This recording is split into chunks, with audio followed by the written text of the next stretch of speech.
സ്വപ്നം കാണാത്ത വ്യക്തികളുണ്ടോ? നമുക്ക് അത്ര ആഗ്രഹങ്ങളുള്ള കാര്യങ്ങളല്ലേ നമുക്ക് സ്വപ്നങ്ങളായി കാണാം. 2 ടൈപ്പ് ആൾക്കാരുണ്ട്. ഒന്നാമത്തെ ടൈപ്പ് ആൾക്കാർ ഇഷ്ടം പോലെ സ്വപ്നം കാണും, പക്ഷെ അതിനു വേണ്ടി പ്രയത്നിക്കാത്ത ആൾക്കാരാ, മാറ്റിവെക്കുന്നവരാ, എന്നെ കൊണ്ട് നടക്കില്ലെന്ന് ചിന്തിക്കുന്നവരാ. എന്നാൽ രണ്ടാമത്തെ ടൈപ്പ് ആൾക്കാരുണ്ട്. ഒരു സ്വപ്നം കണ്ടാൽ അത് നേടിയെടുക്കാൻ വേണ്ടി അത്രത്തോളം പ്രയത്നിക്കുന്ന ആൾക്കാർ. അവർ നേടിയെടുത്തിട്ടേ അവർ തിരിച്ചു വരാറുള്ളൂ. ഒന്നാമത്തെ ടൈപ്പ് ആൾക്കാരായിരിക്കും നമ്മളിൽ മെജോറിറ്റി ആൾക്കാർ, ഒരു 95% അങ്ങനെ. ബാക്കി 5% ആൾക്കാരുണ്ടല്ലോ, അത് രണ്ടാമത്തെ അത്ര സെൽഫ് കോൺഫിഡൻസോട് കൂടി അത്ര ഹാർഡ് വർക്ക് ചെയ്യുന്ന ആൾക്കാരാണ്. ഹലോ ഗൈസ്, മക്കളെ, മൈ സെൽഫ് ഡോക്ടർ അഖിൽ. ഇന്ന് നിങ്ങളെ ഞാൻ പരിചയപ്പെടുത്തുന്നത് ആ 5%-ലെ 2 പേരെയാണ് നമുക്കിന്ന് കിട്ടിയേക്കുന്നത്. അപ്പോൾ ഇന്ന് നമ്മുടെ ഒപ്പമുള്ളത് നാജിയ ആൻഡ് ആദില. ഇവർ തൃശ്ശൂർ മെഡിക്കൽ കോളേജിൽ ഫസ്റ്റ് ഇയർ MBBS പഠിക്കാം കേട്ടോ. അപ്പോൾ നമുക്ക് അവരോട് കോളേജ് ലൈഫും അവരുടെ വിശേഷങ്ങളും അവരുടെ നീറ്റ് പ്രിപ്പറേഷനൊക്കെ നമുക്ക് ചോദിച്ചറിയാം. ഹായ്, എന്തൊക്കെ വിശേഷങ്ങൾ? നല്ല വിശേഷം. കോളേജൊക്കെ എങ്ങനെ പോകണം? അടിപൊളിയായിട്ട് പോകണം. അനാട്ടമി ഇല്ലേ ഫസ്റ്റ് ഇയർ? കടാവറൊക്കെ ചെയ്തോ? ബോഡിയൊക്കെ മുറിച്ചാ? അതെ, വന്ന വീക്ക് തന്നെ തുടങ്ങി. ഓ, വന്ന വീക്ക് തന്നെ തുടങ്ങി. തലയിറങ്ങി വല്ലതും വീണോ? ഇല്ല, ഞങ്ങള് വീണില്ല. വേറെ ആരോ വീണല്ലോ. എന്തൊക്കെ സൗണ്ടൊക്കെ കേട്ടിരുന്നു. ഞാൻ ഫസ്റ്റ് ഇയർ പഠിക്കുന്ന സമയത്ത്, ഞങ്ങൾക്ക് കടാവറുള്ള സമയത്ത്, ഞാൻ ആ ബോഡീൻ്റെ പാങ്ക്രിയാസ് ഉണ്ട്, ഞാൻ അങ്ങോട്ട് നോക്കി മാത്രമേ എനിക്ക് ഓർമ്മയുള്ളൂ കേട്ടോ. ഞാൻ വീണത് എങ്ങോട്ട് അറിയോ? ബാക്കിലേക്കല്ല, ബോഡീൻ്റെ മുകളിലേക്കാണ്. അങ്ങനെ ഒരു കഥയുണ്ട്, നമുക്ക് പിന്നെ പറയാം. വന്നിട്ട് ഏകദേശം 1 കൊല്ലമായല്ലോ. എങ്ങനെയുണ്ട് കോളേജ് ലൈഫൊക്കെ?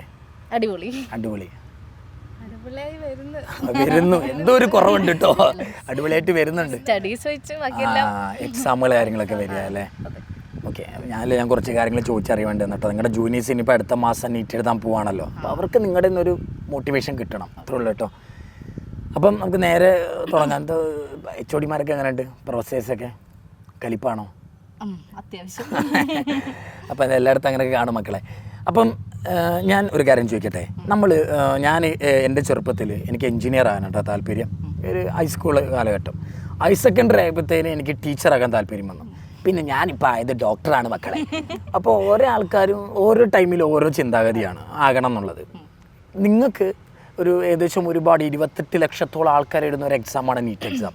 അപ്പോൾ അതിന് പോകണം, അതിന് പോയിട്ട് എനിക്ക് ഡോക്ടറാകണം, ഒരു മെഡിക്കൽ കോളേജിൽ അഡ്മിഷൻ നേടണം, ആ ഒരു ആഗ്രഹം എങ്ങനെ വരുന്നത്?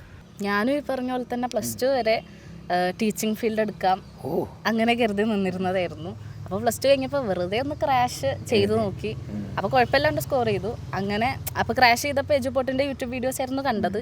അങ്ങനെ റിപ്പീറ്റ് എജുപോർട്ടിൽ ജോയിൻ ചെയ്തു. ഓക്കെ, അങ്ങനെ തോന്നുന്നു മക്കളെ ടീച്ചറാകാൻ ആഗ്രഹമുള്ളവരൊക്കെ ഡോക്ടറിൽ എത്തുന്നതെന്ന് തോന്നുന്നു കേട്ടോ. അതെ, മോൾക്കും ടീച്ചറാകാനായിരുന്നോ? അല്ല അല്ല, എനിക്ക് ഡോക്ടർ ആവാനായിരുന്നു ആഗ്രഹം. പിന്നെ ഞാൻ 10th ഓൺലൈൻ ട്യൂഷൻ ഉണ്ടായിരുന്നു. അപ്പോൾ പിന്നെ +1 +2 ഞാൻ പെയ്ഡായിട്ട് ചേർന്നു. അപ്പോൾ പിന്നെ എനിക്ക് വേറെ ഡൗട്ടൊന്നും ഉണ്ടായില്ല. ഇപ്പോൾ നീറ്റ് റിപ്പീറ്റ് ചെയ്യാൻ പോവുകയാണെങ്കിൽ തന്നെ എജുപോർട്ട് തന്നെ സെലക്ട് ആയാന്ന് കരുതി അങ്ങനെ ഇവിടെ വരുത്തി. കുടുംബത്തിൽ ആരെങ്കിലും ഡോക്ടേഴ്സ് ഉണ്ടോ? ഇല്ല, ഫസ്റ്റ് ഡോക്ടർ. കട്ട് ചെയ്യണ്ട കേട്ടോ, ഇതെന്നെ പോക്കോട്ടെ, കട്ട് ചെയ്യല്ലേ. ട്രൈ ചെയ്തിരുന്നു എൻ്റെ 2 സിസ്റ്റേഴ്സ്, പക്ഷെ കിട്ടിയില്ല. എനിക്ക് കിട്ടിയത്. പിന്നെ കസിൻസ് ഒക്കെ ഉണ്ട്. നമ്മുടെ കുടുംബത്തെ ആരെങ്കിലും കണ്ട് നമുക്ക് ഇങ്ങനെ മോട്ടറാക്കി അതാണ്. ഇപ്പം ഞാൻ അടുത്ത കാര്യം ചോദിക്കട്ടെ. നീറ്റ് റിപ്പീറ്റ് ഒറ്റ വാക്കിൽ പറയാൻ പറഞ്ഞാൽ എന്താ പറയാ? Struggling, hard work. Struggling, hard work or extra ഒന്നുമില്ല കേട്ടോ. 2 ഞാൻ ഒറ്റ വാക്കേ ചോദിച്ചിട്ടുള്ളൂ മക്കളെ. അപ്പം ഹാർഡ് വർക്ക് ആൻഡ് സ്ട്രഗിളിങ് നിങ്ങൾ ഈ പോയിൻ്റൊക്കെ നോട്ട് ചെയ്ത് വെക്കേണ്ട കേട്ടോ. ഇനി പോകേണ്ട ജൂനിയേഴ്സ് കാര്യങ്ങളൊക്കെ. കൺസിസ്റ്റൻസി, കുറേ സിംഗിൾ ലൈൻ വരുന്നുണ്ട്, ഒറ്റ വാക്കിൽ കുറേ വാക്കുകൾ വരുന്നുണ്ട്. ഹാർഡ് വർക്ക്, കൺസിസ്റ്റൻസി, അങ്ങനെ ഒരുപാട് കാര്യങ്ങൾ വന്നാലേ നീറ്റ് ക്രാക്ക് ചെയ്ത് അവരവരുടെ എക്സ്പീരിയൻസ് എന്ന് പറയുന്ന കാര്യങ്ങളാണ്. ഈ കോളേജിലേക്ക് വരുന്നതിന് മുമ്പ് പല ചിന്താഗതി കാണുമല്ലോ. അവിടെ ചെല്ലുമ്പോൾ എന്താവും പഠനം നമ്മൾ മനസ്സിലാക്കി വെക്കും, അയ്യോ ഇതായിരിക്കും, ഇതിങ്ങനെ ആയിരിക്കും, അങ്ങനെയൊക്കെ ചിന്തിച്ച് കുട്ടിയൊരു സാധനം കോളേജിൽ എത്തിക്കഴിഞ്ഞപ്പോൾ അങ്ങനെ അല്ലാന്ന് തോന്നി എന്തെങ്കിലും ഉണ്ടോ? പഠിക്കുന്ന രീതിയൊക്കെ പഠിക്കുന്നില്ല. ടൈം ടേബിൾ തരുമ്പോൾ, എക്സാം ടൈം ടേബിൾ ഇടുമ്പോഴാണ് നമ്മൾ പഠിക്കാൻ തുടങ്ങുക. പക്ഷെ അങ്ങനെ പഠിച്ചാൽ കിട്ടും. റിപ്പീറ്റിൻ്റെ പോലെ ഡെയിലി വന്നിരുന്ന് പഠിക്കേണ്ട കാര്യമില്ല. ആക്ച്വലി പഠിക്കാനുണ്ട്, ഒരുപാടുണ്ട്. പക്ഷെങ്കിൽ ആ ടൈം ടേബിൾ കിട്ടുന്ന ആ ഒരു ടൈമിൽ തുടങ്ങിയാലും തീരും. പക്ഷെ അപ്പോഴെങ്കിലും തുടങ്ങണം. ഓക്കെ മക്കളെ, ഇവർ ഈ കോളേജിൽ എത്തിയിട്ടുള്ള കാര്യങ്ങളാണ് സംസാരിക്കുന്നത്. പക്ഷേ ഇവർ നീറ്റിനൊക്കെ നല്ല പുലികളാണ്. ഞാൻ ഇവരൊക്കെ ഹോസ്റ്റലിലൊക്കെ പോയവരാണ്, കുത്തിയിരുന്ന് പഠിക്കുന്ന ടൈപ്പാണ് കേട്ടോ. നിങ്ങളിപ്പോൾ ഇവിടെ ഇങ്ങനെ നടക്കുന്ന കരുതി നോക്കണ്ട. ഇവർ നീറ്റ് ലൈഫിൽ ഇവർ നല്ലപോലെ ഹാർഡ് വർക്ക് ചെയ്തവരാണ്. ഞാൻ കോളേജിലേക്ക് വരുന്നേക്കാൾ മുമ്പ് വിചാരിച്ച് നല്ല റാഗിങ് ഒക്കെ ഉണ്ടാവുമെന്ന്. പക്ഷെ ഇവിടെ വന്നപ്പോൾ റാഗിങ് ഒന്നുമില്ല, നല്ല സപ്പോർട്ടീവ് സീനിയേഴ്സ് ആണ്. മിഠായി വാങ്ങി കൊടുക്കട്ടെ അവർക്ക്. അതെ. പിന്നെ പഠിക്കേണ്ട രീതി നീറ്റിനൊക്കെ അത്യാവശ്യം കുറേ മണിക്കൂറുകൾ പഠിച്ചിരുന്നു. പക്ഷേ ഡെയിലി 1 മണിക്കൂറിൻ്റെ അടുത്തേൽ പഠിക്കുകയാണെങ്കിൽ നല്ല മാർക്കോട് കൂടെ വിജയിക്കാൻ പറ്റും. പക്ഷെ അതൊന്നും ഞങ്ങൾ ചെയ്യുന്നില്ല എന്നാണ് യാഥാർത്ഥ്യം. നമുക്ക് നീറ്റ് ലൈഫിലേക്ക് വരികയാണെങ്കിലേ, ഞാൻ എൻ്റെ ജീവിതത്തിൽ ഞാൻ ഡോക്ടറാകാൻ ആഗ്രഹിച്ചത് എൻ്റെ ജീവിതത്തിലെ കഷ്ടപ്പാടുകളാണ്. ഞാൻ ഒരുപാട് ഷോർട്സ് കാര്യങ്ങളൊക്കെ കേട്ട് നിങ്ങൾ തന്നെ മടുത്തിയായിരിക്കും. അപ്പോൾ എൻ്റെ സ്പാർക്ക് എൻ്റെ ജീവിതത്തിൽ നടന്ന ഒരുപാട് കാര്യങ്ങളാണ്. എൻ്റെ ജീവിതത്തിലെ അച്ഛൻ്റെ അസുഖങ്ങൾ, പൈസ ഇല്ലാത്ത പ്രാരാബ്ദങ്ങൾ, അതൊക്കെയാണ് എൻ്റെ ഒരു മോട്ടിവേഷൻ എന്ന് പറഞ്ഞാൽ. ഇപ്പം നീറ്റ്, ഇപ്പോൾ നമുക്കറിയാം നീറ്റ് ലൈഫ് എന്ന് പറഞ്ഞാൽ നമ്മൾ ചില സമയങ്ങളിൽ നമ്മുടെ മാർക്കൊക്കെ കുറയുമ്പോൾ നമ്മൾ അത്ര താന്നു പോകും. ചെല്ലുന്ന ദിവസങ്ങളിൽ തന്നെ നമുക്ക് ഫസ്റ്റ് റാങ്ക് കിട്ടണമെന്നില്ല ആദ്യത്തെ എക്സാമിലൊന്നും. പക്ഷേ ഓരോ എക്സാം കഴിയുമ്പോഴും കയറി വരണം എന്നുള്ള ചിന്ത എങ്ങനെയാണ് വരുന്നത്? അപ്പോൾ അതിൻ്റെ പിന്നിലൊരു സ്പാർക്ക് ഉണ്ടാവുമല്ലോ, ഇത് കയറി വരണം, ഞാൻ ഇത് നേടിയെടുക്കണം. ആ സ്പാർക്ക് എന്താണ്? വീട്ടുകാരെ പറ്റി ആലോചിക്കും. അപ്പോൾ അച്ഛനെ ഉമ്മയൊക്കെ എപ്പോഴും വിളിക്കായിരുന്നല്ലേ? മാർക്ക് പറഞ്ഞാൽ തന്നെ അവരെന്തെങ്കിലും പറയായിരുന്നോ? ഒന്നും പറയില്ല. അതാണ് ചീത്ത പറയുന്നതിനെക്കാട്ടിലും സങ്കടം. എത്ര മാർക്ക് പറഞ്ഞാലും കുഴപ്പമില്ല, അടുത്ത എക്സാം നോക്ക്, ഇതുവരെ ഉള്ളത് പോട്ടെ, നെക്സ്റ്റ് അടുത്തത് നോക്ക്, അങ്ങനെ പറയാറുള്ളൂ. അപ്പം കുറച്ചും കൂടെ കൊള്ളും. പഠിച്ചോളൂ അല്ലേ? മോൾക്കോ സ്പാർക്ക് എന്നല്ല, ഇപ്പോൾ മാർക്ക് കുറയുമ്പോൾ തന്നെ മെൻറ്റേഴ്സ് വന്ന് പറയും മാർക്ക് കുറവാണല്ലോ, ഒന്നും കൂടി നോക്കണം, പഠിക്കണം. പിന്നെ വീട്ടിൽ നിന്ന് അങ്ങനെ പ്രഷറൊന്നുമില്ല, പറ്റുന്ന പോലെ നോക്കിയാൽ മതി, അങ്ങനെയൊക്കെ ആയിരുന്നു. ഇപ്പോൾ ഇവിടെ 2 കാര്യങ്ങൾ നമ്മൾ മനസ്സിലാക്കേണ്ടത്. ഒന്ന് പേരൻസാണ്. നമ്മളിപ്പോൾ ചെല്ലുന്ന സമയം തന്നെ നമുക്ക് മാർക്ക് നല്ല റാങ്കിൽ എത്തണമെന്നുണ്ടോ? 60 പേരുള്ള ക്ലാസ്സിൽ ഫസ്റ്റ് നീറ്റ് എക്സാമിൽ റിപ്പീറ്റ് ചെയ്യുന്ന സമയത്ത് നമ്മൾ ഫസ്റ്റ് റാങ്ക് എത്തുമോ? ഇല്ല. ചിലപ്പോൾ നമ്മൾ 60ാം റാങ്ക് ആയിരിക്കും. ആ 60 റാങ്കിൽ നിന്ന് ഞാൻ ക്രമേണ മുമ്പിലേക്ക് വരും എന്നുള്ളൊരു സാധനം നമ്മുടെ ഉള്ളിൽ, നമ്മുടെ പേരൻസിൻ്റെ സപ്പോർട്ട് വലിയൊരു ഫാക്ടറാണ്. ഒരു റാങ്ക് കുറഞ്ഞു പോയാൽ ആ മക്കളെ കുഴപ്പമില്ല, അടുത്ത എക്സാം നമുക്ക് പിടിക്കാം എന്ന് പറഞ്ഞ പേരൻസിൻ്റെ സപ്പോർട്ട് ഇവർ പറഞ്ഞ പോലെ തന്നെ ഭയങ്കര ഇമ്പോർട്ടൻ്റാണ്. രണ്ടാമത്തത് വേറൊരു റോൾ വഹിക്കുന്ന ആളാണ് മെൻറ്റേഴ്സ്. നമ്മളൊന്ന് കുറഞ്ഞു പോയാൽ കുഴപ്പമില്ല, അടുത്ത പിടിക്കാതെ നിന്നെ കൊണ്ട് പറ്റും എന്ന് പറഞ്ഞാൽ തോളത്ത് 2 തട്ടൊക്കെ തന്ന് നമ്മളെ മോട്ടിവേറ്റ് ആക്കുന്ന, അല്ലെ മോട്ടറാക്കുന്ന ഒരു മെൻറ്റേഴ്സ് നമ്മുടെ ഒപ്പം ഉണ്ടെങ്കിലേ നമ്മുടെ നീറ്റ് ജേർണി ഫുള്ളാകുള്ളൂ മക്കളെ. ഇനി അടുത്ത് എനിക്ക് ചോദിക്കാനുള്ളത്, എപ്പോഴെങ്കിലും ഇത് നിർത്തിപ്പോണമെന്ന് തോന്നിയിട്ടുണ്ടോ? ഇതെന്നെ കൊണ്ട് നടക്കില്ല, ഭയങ്കര സ്ട്രെസ്സാണ്, ഭയങ്കര ടെൻഷനാണ്, ഇതങ്ങ് നിർത്തിപ്പോയാലോ എന്നൊക്കെ തോന്നിയിട്ടുണ്ടോ? നീറ്റാണോ? തോന്നിയിട്ടുണ്ട്. എന്നിട്ട് അവിടെ അങ്ങനെ തോന്നി ഒരാളാട്ടോ മക്കളെ തൃശ്ശൂർ മെഡിക്കൽ കോളേജിൽ ഫസ്റ്റ് ഇയർ പഠിക്കുകയാണ്. അപ്പോൾ ആ തോന്നലിൽ നിന്ന് ഇവിടെ എങ്ങനെ എത്തി? ഫാക്കൽറ്റീസിൻ്റെ അടുത്ത് പോകും, അങ്ങനെ തോന്നുമ്പോൾ ലൈക്ക് അവരെ വിളിക്കെങ്കിലും ചെയ്യും. അപ്പോൾ അവർ സംസാരിച്ച് പിന്നെ എങ്ങോട്ട് പോവാനാ? അങ്ങനെ ക്വിറ്റ് ചെയ്ത് പോകുന്നത് ഒരു നല്ല ഓപ്ഷൻ അല്ലല്ലോ. അപ്പൊ അവരോട് സംസാരിക്കുമ്പോൾ തന്നെ കുറെയൊക്കെ ഓക്കെ ആവും, റെഡിയാക്കും. വീണ്ടും ഒരു ട്രാക്കിലോട്ട് കയറ്റി വിടും. മെന്റേഴ്സിനോട് സംസാരിക്കും, വീട്ടിൽ വിളിക്കും, അങ്ങനെയൊക്കെ തന്നെ. അങ്ങനെ തോന്നിയിട്ടുണ്ടോ? ഇല്ല, ഇത് എന്നെ കൊണ്ട് പറ്റും, അത്രേ ഉള്ളൂ, ഞാൻ തോറ്റു കൊടുക്കൂല, ഇത് എന്നെ കൊണ്ട് പറ്റണം കേട്ടോ. സത്യ ഫസ്റ്റ് റിപ്പീറ്റ് ചെയ്തു, ഇവിടെ എത്തി. Thrissur medical college, one of the best medical college in Kerala, അവിടെ പഠിക്കുന്നു. അവൾ കാണിച്ചു തന്നു, ഞാൻ തോറ്റു കൊടുക്കൂല, ഇത് എന്നെ കൊണ്ട് പറ്റണ സാധനം, ഇത് ക്രാക്ക് ചെയ്തിട്ട് ഞാൻ വീട്ടിലേക്ക് വരുള്ളൂ എന്ന് പറഞ്ഞു. ആ ഒരു മെൻറ്റാലിറ്റി കണ്ടോ മക്കളെ? എവിടെയും തോറ്റു കൊടുക്കൂല, ഞാൻ വീണ്ടും വരും, ആ ലക്ഷ്യത്തിൽ നേടിയിട്ടേ ഞാൻ നിർത്തുള്ളൂ. ആ ഒരു മെൻറ്റാലിറ്റി അവർ രണ്ടുപേരുടെയും ആ ഒരു എന്താ പറയുക, അപ്പം അതിനിപ്പോൾ ഇംഗ്ലീഷ് കിട്ടണില്ല മക്കളെ. ആ ഒരു സ്പാർക്ക് ഉണ്ടല്ലോ, സ്പാർക്ക് കുറേ അയക്കണ്. ആ ഒരു മോട്ടിവേഷൻ നിങ്ങളുടെ ലൈഫിൽ നിങ്ങളിനി പോകുമ്പോൾ നിങ്ങൾക്കത് മുമ്പോട്ട് കൊണ്ടുപോകണം. നാജിയ, ഞാൻ ഫറൂഖിലൊക്കെ ക്ലാസ് എടുക്കാൻ വരുന്ന സമയത്ത് ഞാൻ നാജീനെ ഇടയ്ക്കിടയ്ക്ക് കാണും കേട്ടോ. പക്ഷേ സാധാരണ ഒരു നീറ്റ് റിപ്പീറ്റ് ചെയ്യുന്ന കുട്ടിക്കുള്ള ടെൻഷനൊന്നും ഞാൻ നാജീൻ്റെ മുഖത്ത് കണ്ടിട്ടില്ല. ഭയങ്കര കാം ആൻഡ് കമ്പോസ്റ്റ് അങ്ങനെയൊക്കെ പറയാമല്ലോ. ഭയങ്കര കൂളായിട്ട് നടക്കുക, നീറ്റൊക്കെയോ ഞാനിപ്പോൾ എഴുതിയെടുത്ത് കയറുന്നുള്ള ആ ഒരു മെൻറ്റാലിറ്റിയിലായിരുന്നു. ഇതെന്ത് ഇങ്ങനെ കാമായി നടക്കാൻ കാരണം? ബാക്കി എല്ലാവരും ടെൻഷൻ. ഇപ്പം ഞാനൊക്കെ റിപ്പീറ്റ് ചെയ്യുന്ന സമയത്ത് ഹരേ രാമ നാമം ജപിച്ചടക്കാൻ ടൈമാണ്. അപ്പം മക്കളൊക്കെ ആ സമയത്ത് കാമാണ്. How maintain that? സാർ കണ്ട സമയത്ത് കാമായിരിക്കും. ബെസ്റ്റ്. മക്കളെ കണ്ട സമയത്തുള്ള കാമ, പിന്നെ ഹോസ്റ്റലിൽ പോയിട്ട് ഭയങ്കര ടെൻഷൻ ആയിരിക്കും. എക്സാം വരുമ്പോൾ മൂഡ് മാറും, അങ്ങനെയൊക്കെ. ഓക്കെ. ഈ നീറ്റ് റിസൾട്ട് വന്ന് നമ്മൾ നീറ്റ് എക്സാമൊക്കെ കഴിഞ്ഞിട്ട് വന്ന് മാർക്കൊക്കെ കൂട്ടി നോക്കുമ്പം ഒരു മനസ്സിലൊരു മാർക്ക് കൂട്ടി നോക്കിയിരുന്നു നിങ്ങൾ? ഈ വർഷത്തെ എക്സാം എഴുതി ഇറങ്ങിയപ്പോൾ തന്നെ കിട്ടൂല എന്നൊക്കെ ആയിരുന്നു തോന്നിയത്. ആണല്ലേ? അത്യാവശ്യം കോംപ്ലിക്കേറ്റഡ് ആയിരുന്നല്ലോ. പക്ഷേ റാങ്കൊക്കെ കിട്ടി, അത്യാവശ്യം നല്ല റാങ്കാന്ന് അറിഞ്ഞു. പേരൻസിനോട് ആ മൊമെൻറ്റിൽ പറഞ്ഞൊരു മൊമെൻ്റ് ഉണ്ടല്ലോ, ഉപ്പ ഉമ്മ ഞാനിത് അത്യാവശ്യം റാങ്ക് ഉണ്ട് കേട്ടോ, എനിക്ക് കിട്ടും കേട്ടോ, ആ ഒരു ഡേയിനെ കുറിച്ച് ഒന്ന് പറയുമോ? നീറ്റ് റിസൾട്ട് വന്ന ആ ഡേ. എക്സാം എഴുതി ഇറങ്ങിയപ്പോൾ കിട്ടൂല എന്ന് തോന്നിയിരുന്നു.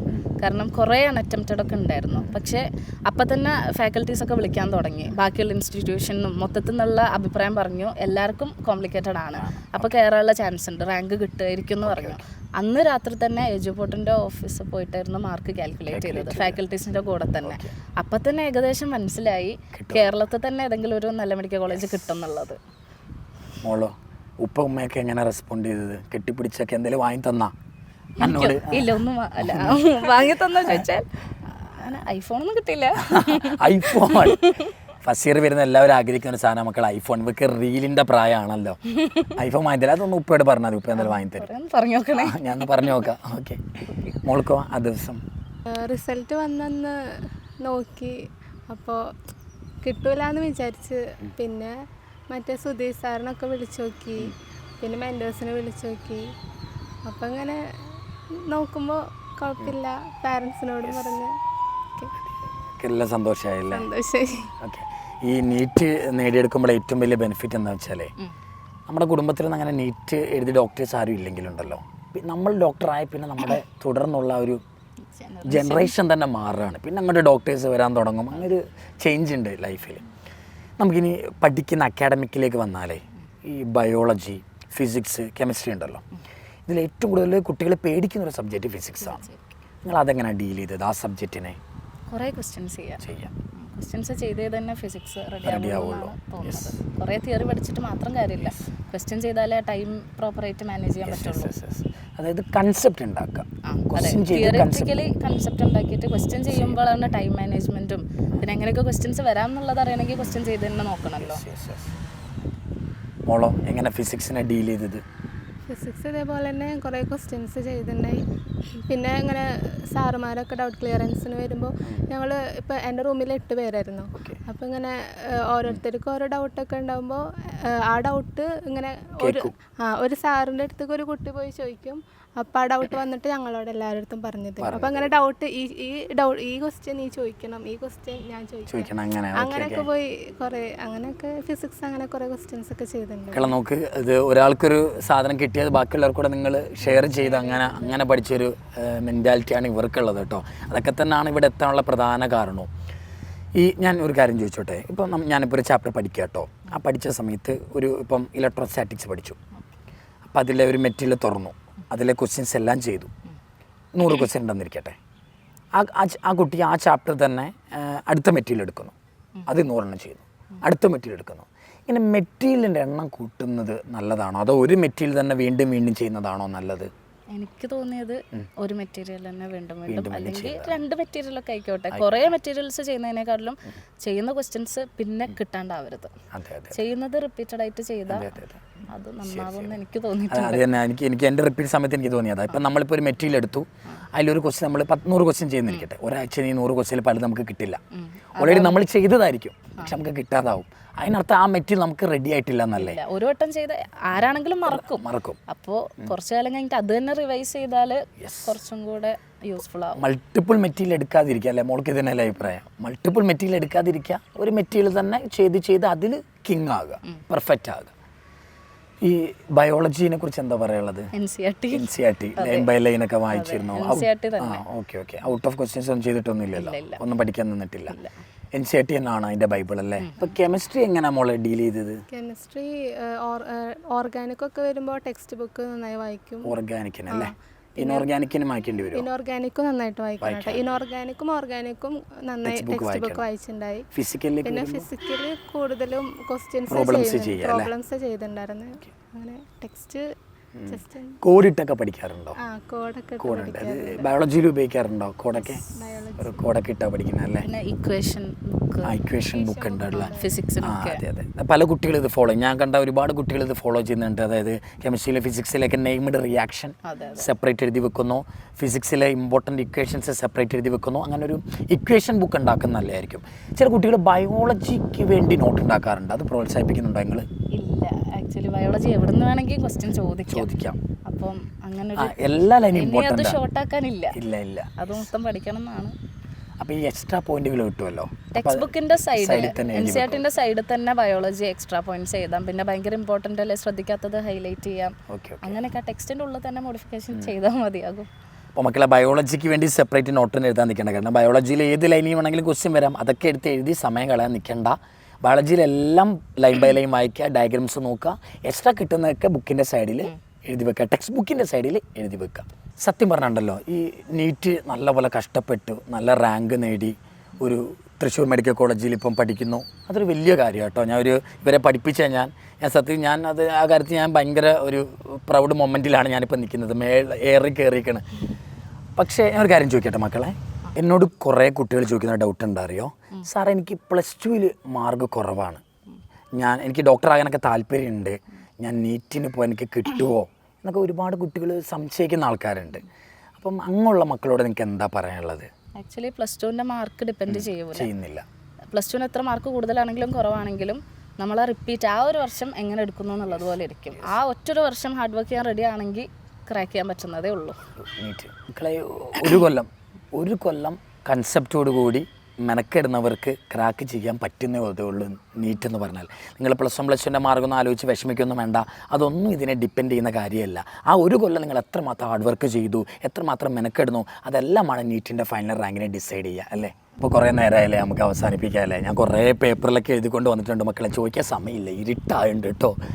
അപ്പം എന്തായാലും ഫൈനലായിട്ട് ഒരു കാര്യം ചോദിക്കട്ടെ, ഇനി വരാൻ പോകുന്ന നീറ്റ് റിപ്പീറ്റ് ചെയ്യുന്ന നിങ്ങളുടെ ജൂനിയേഴ്സിനോട് എന്തെങ്കിലും ഒരു അഡ്വൈസ് കൊടുക്കാനുണ്ടോ? അഡ്വൈസ് എന്ന് വെച്ചാൽ പ്രിപ്പയർ ചെയ്യുന്ന സമയത്ത് തിയറിയിൽ മാത്രം ഒതുങ്ങാതെ +1 +2 ഒക്കെ മെജോറിറ്റി നമ്മൾ തിയറി മാത്രം പഠിച്ചു പോകുന്നതായിരിക്കും. പക്ഷേ റിപ്പീറ്റിലോട്ട് കയറുമ്പോൾ തിയറിയിൽ ഒതുങ്ങാതെ മോക്ക് ടെസ്റ്റുകൾ മാക്സിമം അറ്റൻഡ് ചെയ്യാൻ നോക്കുക. അതും കറക്റ്റ് ടൈം ബൗണ്ടഡ് ആയിട്ട് ആ 3 മണിക്കൂർ നീറ്റ് എക്സാം എഴുതുന്നത് പോലെ ടൈമറൊക്കെ വെച്ചിട്ട് എക്സാം എഴുതാൻ ശ്രമിക്കുക. ആൻഡ് എക്സാം എഴുതുന്നതിനേക്കാട്ടിലും ഇമ്പോർട്ടൻ്റ് ആയിട്ട് നോക്കേണ്ടത് ആ പേപ്പർ ഇവാലുവേറ്റ് ചെയ്യുക എന്നുള്ളതാണ്. അപ്പോൾ എന്ന് വെച്ചാൽ നമ്മൾ ചിലപ്പോൾ ആ ഇവാലുവേറ്റ് ചെയ്യാൻ ഒരുപാട് ടൈം എടുക്കും. 3 മണിക്കൂർ എക്സാം എഴുതാൻ എടുക്കുകയാണെങ്കിൽ 3+ hours എടുക്കും അത് ഇവാലുവേറ്റ് ചെയ്യാൻ വേണ്ടിയിട്ട്. അപ്പം ആ ഒരു സമയം വേറെ തിയറി പഠിക്കാമല്ലോ എന്ന് കരുതി ഇരിക്കുന്നത് ഒരു മണ്ടത്തരാണ്. നമ്മൾ എക്സാംസ് എഴുതുന്നതിനേക്കാട്ടിലും ഇമ്പോർട്ടൻ്റ് അത് വാലുവേറ്റ് ചെയ്യുക എന്നുള്ളതാണ്. എന്നിട്ട് അതിൽ വരുത്തിയ മിസ്റ്റേക്സ് ഇനി വരുത്താതിരിക്കുക. എന്തൊക്കെ മിസ്റ്റേക്സ് വരുത്തി, എന്തുകൊണ്ട് വരുത്തി എന്നുള്ളത് ഇവാലുവേറ്റ് ചെയ്യുക. ആൻഡ് ആ മിസ്റ്റേക്സ് ഇനി വരുത്തരുത്. പിന്നെ ഈ എക്സാം പേപ്പറിൽ വന്ന ക്വസ്റ്റ്യൻസ് ഇനി നീറ്റിന് വന്നാൽ നമുക്ക് എഴുതാൻ പറ്റണം, അത് ഉറപ്പുവരുത്തുക. അപ്പോൾ മക്കളെ പേപ്പർ പെൻഡിങ് വെക്കല്ലേ. വേറെ എന്തെങ്കിലും പഠിക്കാൻ കാണും, പക്ഷേ അതിന് പോകരുത്. ഒരു എക്സാം കഴിഞ്ഞാൽ അതിൻ്റെ പേപ്പർ കംപ്ലീറ്റ് ചെയ്തിട്ട് വേണം അടുത്ത പഠിക്കാൻ. മോൾക്ക് എന്തെങ്കിലും ഇപ്പോൾ മോക്ക് ടെസ്റ്റ് എഴുതുമ്പോൾ തന്നെ റാങ്ക് ഇപ്പോൾ ഒറ്റയടിക്ക് നമുക്ക് ഫസ്റ്റിലൊന്നും എത്താൻ പറ്റില്ല. അപ്പോൾ ഓരോ എക്സാം കഴിയുമ്പോൾ നമുക്ക് ആദ്യത്തെ റാങ്കിനേക്കാൾ കുറച്ച് കൂടിയോ ഒരു 2 റാങ്ക് കൂടിയാലും അതൊരു ഇമ്പ്രൂവ്മെൻ്റ് ആണ്. അത്ര നമ്മൾ നോക്കിയാൽ മതി. നമ്മളിങ്ങനെ ഇമ്പ്രൂവ്മെൻ്റ് ആയി റാങ്ക് കൂടി വരുന്ന നോക്കിയാൽ മതി. പിന്നെ നമുക്ക് എന്ത് ഡൗട്ട് ഉണ്ടെങ്കിലും ഫാക്കൾട്ടീസിനോട് പോയി ചോദിക്കും. ഇപ്പോൾ എജുപോർട്ടിൻ്റെ തന്നെ മെയിനായിട്ട് ഇപ്പോൾ എല്ലാവരും പറയുന്നത് കയറിയവരോടൊക്കെ ചോദിക്കുകയാണെങ്കിൽ അവർ പറയുന്നത് ഫാക്കൾട്ടീസാണ്. കാരണം നല്ല സപ്പോർട്ട് ചെയ്യണം. അവർ പൊട്ട ക്വസ്റ്റ്യൻസ് ആണോ അങ്ങനെയൊന്നും നോക്കില്ല. എന്ത് പൊട്ട ക്വസ്റ്റ്യൻസ് പോയി ചോദിച്ചാൽ അവർ നമ്മളെ അങ്ങനെ വിലയിരുത്തൂല. നല്ല രീതിയിൽ തന്നെ അവർ പറഞ്ഞു തരും. അപ്പോൾ ഡൗട്ടൊക്കെ ഉണ്ടെങ്കിൽ നമ്മുടെ ആവശ്യമാണ് ഡൗട്ട് ക്ലിയർ ചെയ്യുക, ചോദിക്കുക. നമുക്ക് ആരുടെ മടിയൊന്നും വേണ്ട അല്ലേ. നമുക്ക് മടിയൊന്നും കാണിക്കണ്ട. ആൾക്കാരെന്ത് വിചാരിക്കും നമ്മൾ നോക്കണ്ട. നമുക്ക് ഡൗട്ട് വന്നാൽ നമ്മൾ പോകുന്നു, മെനക്കെടുന്നു, മനസ്സിലാക്കുന്നു, ചോദിക്കുന്നു, അത്രേ ഉള്ളൂ അല്ലേ. അപ്പോൾ മക്കളെ, അതിലെയും നാജിയും പറഞ്ഞ ഒരുപാട് കാര്യങ്ങൾ നിങ്ങൾക്ക് മനസ്സിലാക്കാണമല്ലോ. നീറ്റ് ചെയ്യാൻ പോകുന്ന സമയത്ത് നമ്മൾ ഒരുപാട് മിസ്റ്റേക്കുകൾ വരുത്താറുണ്ട്. അതൊക്കെ നിങ്ങൾ മാക്സിമം ഒഴിവാക്കാൻ നോക്കുക. മെറ്റീരിയൽ നല്ലപോലെ ചെയ്യുക, ക്വസ്റ്റ്യൻ പേപ്പർ അറ്റൻഡ് ചെയ്യുക. എപ്പോഴും റാങ്ക് കുറഞ്ഞു പോയാലും അടുത്തതിൽ ഞാൻ കയറി വരുമെന്ന് പറയുന്ന സെൽഫ് കോൺഫിഡൻസോടെ മുമ്പോട്ട് പോകാൻ ശ്രമിക്കുക. ചുമ്മാ റീല് കണ്ട് ഇരുന്നാൽ മാത്രം പോരാ, ഇതിനു വേണ്ടി നല്ലപോലെ മെനക്കെടണം. നിങ്ങളെ കൊണ്ട് പറ്റും. മനുഷ്യന്മാരിടുന്ന പേപ്പറല്ലേ നീറ്റ് എന്ന് പറഞ്ഞാൽ, അത് മനുഷ്യന്മാരെ കൊണ്ട് സോൾവ് ചെയ്യാൻ പറ്റുന്നതേ ഉള്ളൂ. കമോൺ ഗൈസ്, നിങ്ങളും ഇതേപോലെ ഡോക്ടറാകുക. നാളെ നിങ്ങളെയും എനിക്ക് ഇൻ്റർവ്യൂ ചെയ്യാൻ സാധിക്കട്ടെ. Good bye.